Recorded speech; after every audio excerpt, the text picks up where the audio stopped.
ये कुत्ता बोका से पेलवावेला तो तू कैसे आई हो बाप रे, कुत्ता बोका से पेलवावेला। का कुत्ता बोका से पेलवावेला? कुत्ता बोका का होवेला हो भैया लोग? हमरा के तो समझ में ना आवेला भैया लोग। वीडियो में का होवे वाला बा तोरा लोग के पता लगे टूट फाड़ बहुत ही काम बकचोदी होवे वाला। भैया लोग अपन अपन कान में हेडफोन लगा लो, वीडियो के बड़ा ध्यान से देखियो, फुल देखियो वीडियो के, ठीक बा? तो चलो शुरू करता नहीं।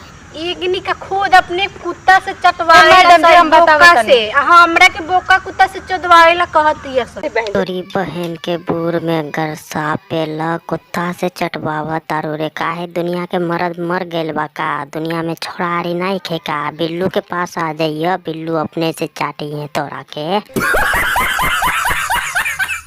तू नीचे क्या देख रही है? एक डंडा तुम्हारा सामान में पेल दे। सुन लो भैया लोग, सुन लो का बोली मैडम के। एक डंडा देंगे समाने में पेल देंगे। भैया बताओ आदमी का मिलन है तो डंडे से पेलवा बता नहीं पेलता नहीं। भैया लोग वीडियो पसंद आयल हो तो भैया लोग लाइक कर दियो यार, लाइक के बहुत ही जरूरत पड़ता बा भैया। 5000 लाइक पूरा कर दो। तो चलो आज का वीडियो यहीं पे समाप्त करता है। मिले अगला वीडियो में एक भी बेहतरीन वीडियो लेके, ठीक बात? चलो वीडियो देखते रहिए, बाय बाय।